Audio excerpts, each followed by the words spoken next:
بعض نوجوانوں نے سوال کیا کہ ہماری شادی کی عمر ہو گئی ہے لیکن والدین ہماری شادی نہیں کر رہے، تو ہمارے جتنے گناہ ہیں ان کا وبال ہمارے والدین کے سر پر ہوگا۔ دیکھیے بڑا آسان ہے کہ والدین کے سر پہ ڈال کے خود گناہوں میں لتھڑ جانا، گناہوں کی غلاظتوں میں ڈوب جانا اور کہنا جی یہ سب کچھ ہمارے والدین برداشت کریں گے۔ اتنا کافی ہے کہ انہوں نے آپ کو پال پوس کے بڑا کیا، آپ کو جوان کیا، آپ کو کسی قابل بنایا۔ اب اگر تو آپ نان نفقہ دے سکتے ہیں تو پھر آپ خود بھی نکاح کر سکتے ہیں۔ والدین کو چاہیے کہ اگر آپ دیکھیں آپ کا بیٹا قابل ہے اور اپنی زوجہ کے لیے نان نفقہ ادا کر سکتا ہے تو اس کا نکاح کر دیا جائے۔ بعض احباب کہتے ہیں جی نکاح سنت ہے، تو کیا ہر وقت سنت ہے؟ اگر شہوت کا اندیشہ ہو کیا پھر بھی سنت ہے؟ اس پہ حدیث مبارکہ جو مشہور حدیث پڑھی جاتی ہے خطبہ نکاح میں بھی، سرکار دو عالم صلی اللہ علیہ وآلہ وسلم نے فرمایا النکاح من سنتی فمن رغب عن سنتی فلیس منی، او کما قال۔ مختلف الفاظ بھی ملتے ہیں کہ نکاح میری سنت ہے، جس نے میری سنت سے منہ موڑا، اعراض کیا، وہ ہم میں سے نہیں ہے۔ حضرت مفتی احمد یار خان نعیمی رحمۃ اللہ تعالی علیہ اس حدیث کی شرح میں لکھتے ہیں کہ ہم میں سے نہیں ہے مراد یہ ہے کہ ہمارے طریقے پر نہیں۔ بعض اوقات شہوت کا بہت زیادہ غلبہ ہوتا ہے کہ انسان زنا میں مبتلا ہو سکتا ہے، ایسے عالم میں نکاح کرنا فرض ہو جاتا ہے۔ بعض اوقات شہوت کا غلبہ تو ہوتا ہے لیکن کوئی ایسا غلبہ نہیں ہوتا، نہ ہی وہ شتر بے مہار ہوتا ہے کہ وہ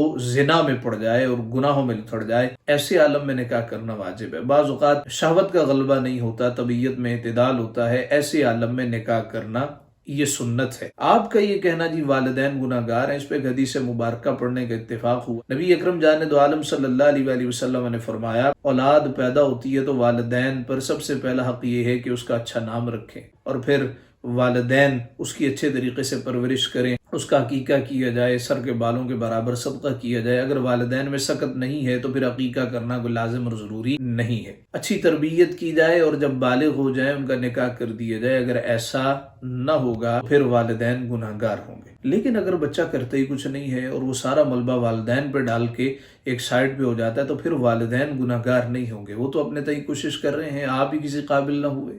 بعض اوقات یہ بھی ہوتا ہے کہ گھر میں چھوٹی بچی کا رشتہ آ گیا، نہیں جب تک بڑی بچیوں کی شادی نہیں ہوگی، بڑی بیٹھی ہیں تب تک اس کا نکاح نہیں ہوگا، یہ بھی غلط ہے۔ یہ بھی ہوتا ہے کہ نکاح کی عمر ہے، بیٹیوں کے رشتے آنا شروع ہو جاتے ہیں، کہتے ہیں جی نہیں ابھی تو پڑھ رہی ہے، ابھی تو ہماری بچی چھوٹی ہے، اس نے تو ابھی MBBS کرنا ہے، ابھی تو اس نے PhD کرنی ہے۔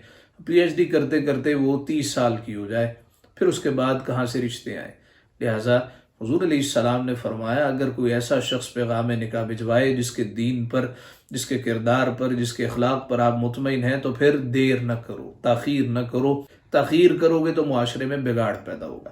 یہاں پہ ہم اسپیسیفکلی بچوں کی بات کر رہے ہیں کہ جو کرتے کراتے کچھ نہیں ہے اور والدین کو تنگ کرتے ہیں میرا کہیں نہ کہیں رشتہ کریں، تو بھی آپ اپنی زوجہ کے لیے کچھ کما بھی سکتے ہیں کہ نہیں کما سکتے؟ یا آپ کے والدین کہتے ہیں جی ہم میں سکت نہیں ہے کہ ہم اس کو لے آئیں اور آپ کا بوجھ بھی پھر ہم اٹھائیں اور اس کا بوجھ بھی ہم اٹھائیں، یا تو پھر آپ اس قابل ہو جائیں پھر آپ والدین کو دوش دیں، تو پھر تو کوئی بات سمجھ میں آتی ہے۔ ایسے ہی والدین کو دوش دیتے رہنا، ان کو جی سارے گناہ کا بوجھ میرے والدین ہی کے سر پر ہے، گستاخی ہے، یہ بے ادبی ہے، ایسا نہیں کرنا چاہیے۔ تو اس کا طریقہ کار بھی ہے۔ حضور علیہ السلام نے فرمایا اگر تم نکاح نہیں کر سکتے تو پھر روزے رکھا کرو کہ روزہ شہوت کو توڑنے والا ہے۔